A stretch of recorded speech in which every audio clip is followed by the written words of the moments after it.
sahbihi ajma'in. Subhanaka la ilma lana illa ma 'allamtana innaka antal alimul hakim. Wala haula wala quwwata illa billahil aliyyil azim. Rabbi israh li sadri wa yassir li amri wahlul 'uqdatam min lisani yafqahu qawli. Qala al-musannif Abu Hamid Muhammad bin Muhammad Al-Ghazali rahimahullah ta'ala wa nafa'ana bi ulumih amma ba'du. Ma'rifah kepada Allah Subhanahu wa ta'ala, yaitu mengenal nama Allah Subhanahu wa ta'ala Al-Khaliq, Al-Bari, dan Al-Musawwir. Yang ke-12, ke-13, dan ke-14 dari Al-Asma'ullah Al-Husna, nama-nama Allah yang bagus, adalah yang ke-13 yang ke-12 Al-Khaliq, yang ke-13 Al-Bari, dan yang ke-14 Al-Musawwir. Nah, ini musannif menggabungkan 3 nama Allah ini dalam satu kajian. Sedangkan yang sebelumnya yaitu satu persatu beliau menjelaskan daripada nama-nama Allah Subhanahu wa ta'ala yang bagus ini. Jadi yang ke-12, 13, dan ke-14 adalah Al-Khaliq, Al-Bari, dan Al-Musawwir. Diciptakannya makhluk Allah Subhanahu wa ta'ala itu adalah hasil dari satu rangkaian dari 3 nama-nama Allah tersebut. Jadi kita ini, khususnya manusia, itu Allah ciptakan. Terjadinya kita ini prosesnya dengan menggabungkan 3 nama Allah tersebut, Al-Khaliq, Al-Bari, dan Al-Musawwir, sehingga berbentuklah manusia seperti kita sekarang ini. Cuma bentuknya berbagai macam sesuai dengan Al-Musawwirnya Allah Subhanahu wa ta'ala. Kalau kita mayoritas orang Asia itu hidungnya pendek-pendek, pesek. Tapi kalau orang Timur Tengah itu hidungnya panjang-panjang. Nah, ini dalam Al-Musawwir. Allah membentuk rupa kita. Hidungnya kalau orang Indonesia seperti ini, matanya seperti ini. Nah, kalau orang luar negeri, orang barat kan, itu matanya, hidungnya beda-beda, benar ya? Umpamanya kita mungkin yang sudah pernah melaksanakan ibadah umroh atau haji, itu kalau kita bandingkan kita ini dengan orang-orang di sana, jauh bedanya. Hidung mereka masya Allah panjang-panjang, mancung-mancung. Kita banding ke hidung kita, dia benar tidak? Dia benar. Kulit mereka putih-putih, kalau kita kadang-kadang ada yang hitam, rata-rata kuning sawo kan? Nah itu. Mereka bentuk postur tubuhnya besar-besar, tinggi-tinggi. Kita Indonesia kecil-kecil, rendah-rendah berangan. Nah itu prosesnya dari 3 nama Allah tadi, Al-Khaliq, Al-Bari, dan Al-Musawwir. Allah Subhanahu wa ta'ala disebut Al-Khaliq dipandang dari sisi bahwa Allah Subhanahu wa ta'ala menetapkan untuk menciptakan sesuatu. Membahas kita Allah dengan namanya Al-Khaliq merancang. Ini bahasa supaya kita lebih mudah memahami. Tapi mustahil Allah itu merancang, benar ya? Allah punya ide, punya gagasan itu mustahil. Kenapa? Kalau Allah punya ide, punya rancangan, punya rencana, berarti Allah sama dengan makhluk. Berarti Allah lemah. Maka untuk memudahkan kita orang awam memahami daripada makna nama Allah Al-Khaliq, nah penyusun kitab ini mengartikan lafaz al-khaliq, yaitu Allah menetapkan atau merencana ciptaannya. Hanya belum dicipta, baru mau mencipta. Kita apa bahasa kita? Kalau kita umpama ini ingin membangun suatu gedung, apa nama itu? Denah. Sketnya. Itu. Artinya arahnya kemana menghadap kan? Itu kan rencana, bro. Rancangan kita kan bentuknya seperti ini. Nah, itu Al-Khaliq. Nama Allah Al-Khaliq. Misalnya, umpamanya beliau mencontohkan di masa azali Allah Subhanahu wa taala sudah menentukan bahwa pada hari Isnin, hari Senin, tanggal sekian, tahun sekian, Allah akan menciptakan seorang makhluknya. Itu sudah ada ketetapannya. Tanggal sekian, hari sekian, jam sekian, detik sekian, Allah akan menciptakan seorang makhluk. Artinya apa? Allah akan melahirkan seorang makhluk berupa manusia dari seorang ibu. Itu sudah Allah catat, sudah Allah tetapkan. Yang demikian itu karena dia Allah adalah Al-Khaliq. Karena dia Allah Al-Khaliq. Sudah Allah tetapkan. Cuma belum lahir. Nah, disebut Al-Bari, dialah Allah Subhanahu wa taala yang mewujudkan, yang mengadakan, yang melahirkan apa-apa yang telah direncanakannya tadi. Si aneh lahir di rumah sakit Muhayya umpama, tanggal 1 umpama, hari Senin 2021 jam sekian, itu sudah Allah tetapkan. Pas sesuai dengan rancangan Allah tadi, jam sekian lahir, langsung keluar si fulan tadi. Nah, keluarnya si fulan, adanya si fulan, itu namanya Al-Bari, yang berkuasa. Nama Allah Al-Bari. Kalau Al-Khaliq, Allah Subhanahu wa taala merencanakan, menciptakan sesuatu, maka untuk mewujudkannya, untuk mengadakannya, untuk melahirkannya adalah Al-Bari. Paham? Al-Bari fungsinya apa? Yang kita pakai bila sudah lahir anak tadi, Al-Bari. Disebut Al-Musawwir, dialah Allah Subhanahu wa taala yang menciptakan sesuatu dengan sebaik-baik susunannya.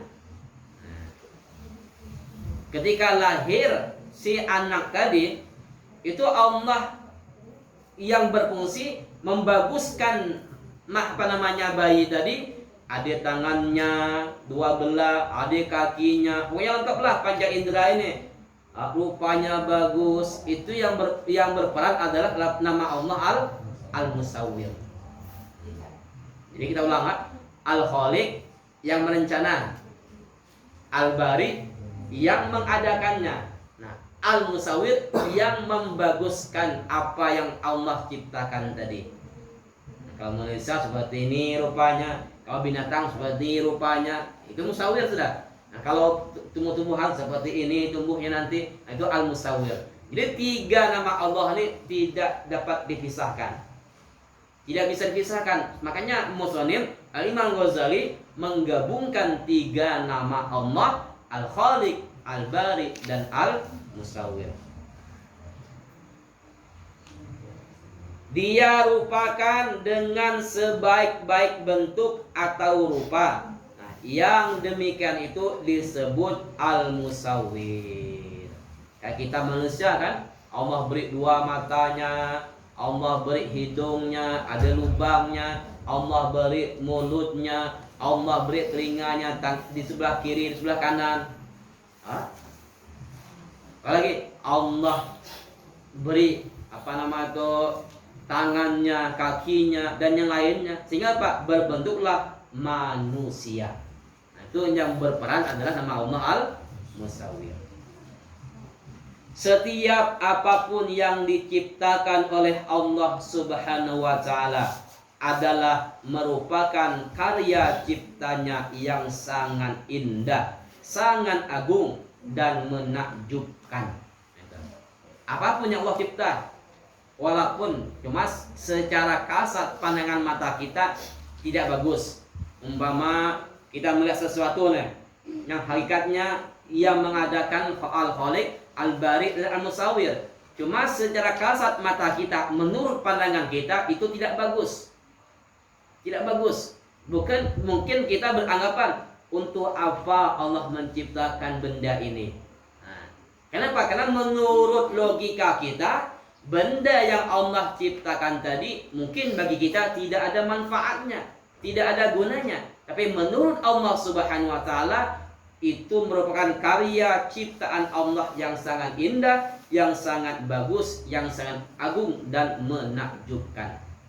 Contoh, ini ada contoh seperti lalat dan laba-laba, nyamuk, lalat, apalagi kalau bahasa kita Bangka ini yang paling kecil apa? Tungau. Tahu tungau, Mas? Yang kecil merah bisa di sini hinggapnya. Gatal tuh. Pokoknya kecil lah, merah tuh. Nah, itu kan kalau kita pikir untuk apa Allah ciptakan? Bisa menyakiti kita kan? Bila digigitnya gatal. Benar? Gatal. Nah, itu. Kan secara logika kita untuk apa Allah ciptakan? Menyakiti. Tapi apa? Allah ciptakan ada manfaatnya. Allah ciptakan lalat untuk apa? Secara logika kita kan tidak ada manfaatnya. Kenapa? Lalat biasanya hinggap di tempat-tempat yang kotor. Benar? Tapi kenapa Allah ciptakan? Ada hikmahnya. Itu yang kecil. Yang besar umpama yang kita umat Islam tidak boleh memakannya, babi, benar? Anjing. Itu kan kalau kita tersentuh dengan binatang tersebut, maka kena najis mughallazzah. Secara logika kita, pikiran kita, pandangan kita, untuk apa manfaatnya Allah menciptakan anjing? Untuk apa Allah menciptakan babi? Tapi itu semuanya ada hikmahnya. Allah yang mengetahui cuma. Walaupun sekecil apapun ciptaannya, kayak tungau tadi, hama kan. Jadi kalau kita melihat makhluk Allah Subhanahu wa Ta'ala, itu adalah rangkaian dari asma Allah yang 3 tadi, yaitu Al-Khaliq, Al-Bari, dan Al-Musawwir. Jadi Al-Khaliq kembalinya kepada iradat Allah, kehendak Allah. Allah yang merencanakan atau yang merancang sesuatu ciptaan. Sudah dirancang. Kita ingin membangun ini, sudah ada sketsanya, sudah ada bentuknya. Jadi yang kembali nama Allah Al-Khaliq kepada sifat Allah Al-Iradat. Allah berkehendak. Al-Bari adalah nama Allah yang kembali kepada zatnya Allah. Zat yang mengadakan. Berarti Allah kan? Nah, kembali ke zatnya Allah. Sedangkan Al-Musawwir yang membaguskan ciptaannya tadi, nama yang kembali kepada sifatnya Allah. Kenapa? Karena Allah tuh kamal, sempurna, benar, agung, elok. Para jamaah rahimakumullah, di dalam Al-Quran Allah Subhanahu wa Ta'ala memberikan contoh-contoh tentang ciptaannya. Salah satunya Ankabut, laba-laba, dan Az-Zubab, lalat. Ada seorang Yahudi berkata, kalau Allah Subhanahu wa Ta'ala itu maha besar, maha agung, atau maha mulia, kenapa dia menyebut-nyebut laba-laba dan lalat di dalam Al-Quran? Kenapa? Bahkan dalam Al-Quran ada namanya surah An-Namal, semut. Al-Ankabut kan, laba-laba. An-Nahl, lebah kan? Nah, itu. Banyak dalam Al-Quran Allah menyebutkan nama-nama binatang. Jadi kata orang Yahudi, untuk apa Allah menyebutkan nama-nama binatang tersebut? Padahal menurut kita mungkin tidak ada manfaatnya atau kurang manfaatnya, bahkan bisa membuat mudarat bagi kita makhluk. Itu perkara-perkara yang hina, kata orang Yahudi tadi. Lalat, laba-laba kan, nyamuk. Kemudian Allah menurunkan ayat Innallaha la yastahyi ayyadriba masalah ma ba'udatan fama fawqaha. Sesungguhnya Allah Subhanahu wa taala tidak malu menciptakan satu contoh seumpama nyamuk sekalipun atau yang lebih kecil daripada nyamuk. Apa misalnya kita nurengit ya? Nurengit apa yang kapur. Lebih kecil kan? Sore kan banyak kapur tidak? Ngetop luar biasa gatalnya. Kadang-kadang lihat beda nengok kan? Nah, kita ke sungai apa? Pacet, benar ya? Untuk apa Allah ciptakan lintah kan? Allah ciptakan buaya. Untuk apa? Tapi ada hikmahnya. Jadi lebih kecil dari nyamuk pun kata Allah, Allah tidak malu untuk menciptakan itu. Walaupun nyamuk sekecil itu, tidak ada yang dapat menciptakannya selain Allah Subhanahu wa taala. Pernah lo tengok nyamuk itu besar? Besar nyamuk ah. Lo dia kan? Lo pernah? Di TV besar. Besar kan? Besar TV ya. Tapi memang kita ini kecil nyamuk ah. Makanya kalau yang kecil itu gatal. Benar gak? Gatalnya. Kadang tengah tidur kita terbangun. Kenapa? Digigit oleh nyamuk tadi. Kecil bendanya. Bahkan dikatakan oleh sebagian ulama, nyamuk itu adalah seekor binatang yang ajaib, yang aneh katanya. Walaupun dia kecil, namun nyamuk dapat membunuh binatang yang besar. Gajah, besar kan? Besar. Kadang-kadang gajah ini kalah dengan nyamuk. Kenapa? Nyamuk masuk ke dalam hidungnya. Mati gajah. Walaupun besar begitu. Diriwayatkan ketika Raja Namrud, musuh Nabi Ibrahim alaihissalam, begitu angkuhnya, sombongnya Raja Namrud, punya ribuan pasukan, tentaranya anak buahnya ribuan. Kemudian Allah menghendaki kematian Raja Namrud, maka Allah mengirimi nyamuk kepada Raja Namrud tadi. Nyamuk musuhnya. Maka dengan kekuasaan Allah Subhanahu wa taala, masuklah nyamuk tadi ke hidungnya sampai ke otaknya. Nyamuk tadi masuk lubang hidung ini sampai ke otaknya. Sehingga apa? Sehingga membuat Namrud sakit selama 40 hari.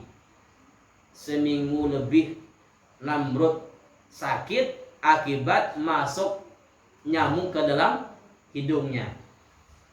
Ia menghempaskan kepalanya ke lantai. Karena sakit tadi, gatal kan?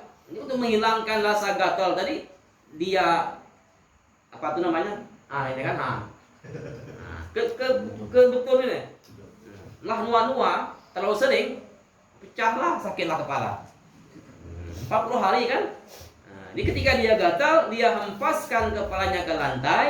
Pada akhirnya matilah Namrud disebabkan nyamuk yang masuk ke lubang hidungnya.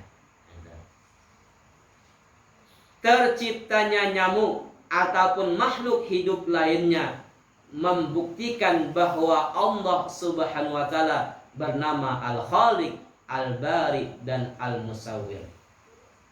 Para jamaah rahimakumullah, kalau kita telah beriman, kata beliau, lah percaya dengan asma Allah yang di atas, yang 3 tadi, Al-Khaliq, Al-Bari, Al-Musawwir, maka harus dibuktikan dengan akhlak yang terpuji pada diri kita. yaitu dengan cara merencanakan ibadah serta mewujudkannya, dan kita tutup ibadah kita itu dengan sebaik-baiknya. Apalagi kita alhamdulillah kan sudah masuk bulan Sya'ban. Kemarin bulan Rajab sudah kita masuki, mungkin kita sudah beramal, sudah membaca zikir-zikir bulan Rajab, tasbih bulan Rajab, istighfar bulan Rajab untuk menghadapi bulan suci Ramadan. Karena Nabi kita mengatakan Rajab itu ibarat kita mau menanam sesuatu, kita membersihkan lokasinya. Itu bulan Rajab. Makanya kita dianjurkan bulan Rajab untuk memperbanyak beristighfar kepada Allah Subhanahu wa taala agar diri kita yang banyak dosa kesalahan ini dibersih oleh Allah Subhanahu wa taala. Di bulan Rajab kita mulai membersihkan lahan yang akan kita tanami. Kemudian masuk bulan Sya'ban. Ini malam ini sudah masuk Sya'ban. Itu kita dianjurkan untuk memperbanyak salawat kepada baginda Rasulullah Sallallahu Alaihi Wasallam. Kenapa? Karena Sya'ban bulannya Rasulullah Sallallahu Alaihi Wasallam. Nah, nanti sebulan lagi kita masuk bulan Ramadan, itu bulannya kita umat beliau. Nah, kita dianjurkan untuk memperbaiki ibadah kita selain puasa Ramadan siang hari, malamnya kita tadarus Al-Quran, sholat tarawih, sholat witir berjamaah, dan ibadah-ibadah lainnya, berlomba-lomba untuk memperoleh kemuliaan di dalam bulan Ramadan. Yang mana kata Nabi kita, awal Ramadan 10 itu merupakan apa namanya?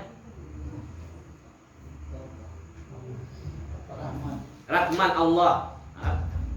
10 awal yang pertama rahmat Allah, 10 yang kedua itu adalah ampunan Allah. Nah, 10 terakhir adalah pemerdekaan daripada api neraka.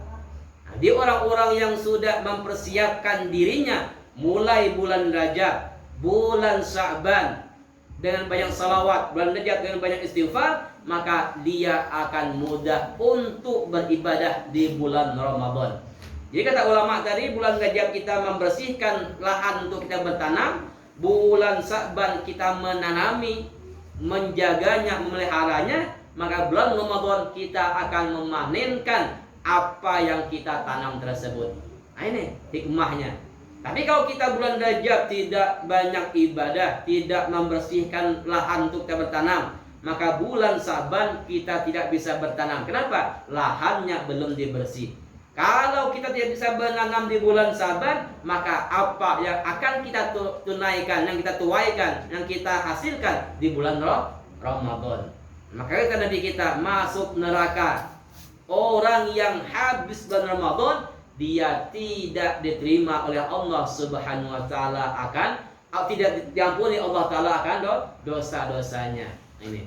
Itu di antaranya ketika Nabi kita naik ke mimbar, maka beliau setiap langkah itu 3 langkah naik mimbar, dia mengucapkan amin, amin, amin. Jadi sahabat nanya, wahai Rasulullah, kenapa tadi engkau mengucap amin setiap engkau menginjak tangga-tangga mimbar tersebut? Nabi kita, tadi ketika aku mau naik ke mimbar berkhutbah, Jibril datang menghabarkan kepada aku. Kata Jibril, wahai Muhammad, barang siapa yang habis bulan Ramadan tapi dia tidak diampuni Allah akan dosa-dosanya, maka Allah masukkan dia ke dalam api neraka. Kata Nabi kita, amin. Yang kedua, barang siapa yang masih hidup orang tuanya tapi dia tidak berbakti kepada orang tuanya, maka dia akan Allah jauhkan dari rahmat Allah, Allah masukkan ke neraka. Amin. Dari Nabi kita. Yang ketiga, orang yang mana disebut nama engkau wahai Muhammad tapi dia tidak menjawab salam dan salawat kepada engkau, maka itu orang akan Allah jauhkan daripada rahmat Allah Subhanahu wa taala. Amin. Dari Nabi kita. Jadi rugi kita masih hidup di bulan Rajab, masih sehat di bulan Sya'ban, tapi kita tidak memperbanyakkan amal ibadah kita, di antaranya salat, zikir, istighfar dan sholawat kepada baginda Nabi kita Sallallahu Alaihi Wasallam. Jadi kita rencanakan Kita rencanakan mulai Rajab kemarin sudah kita rancangkan bahwa khusus di Rajab kita akan memperbanyak istighfar, akan memperbanyak zikir bulan Rajab. Kemudian kita rencanakan juga masuk bulan Sa'ban kita akan memperbanyak salawat kepada Rasulullah yang biasanya umpama kita cuma 5 kali salawat dalam salat 5 waktu atau cuma 100, tapi bulan Sa'ban kita perbanyak mungkin beribu-ribu selawat yang kita baca. Nah, ini rencana kita untuk memperbaiki ibadah kita. Agar apa? Masuk bulan Ramadan kita akan mendapat rahmat, mendapat ampunan dan pemerdekaan dari Allah Subhanahu wa taala. Demikianlah tugas kita sebagai orang yang beriman dengan asma Allah yang 3 tersebut.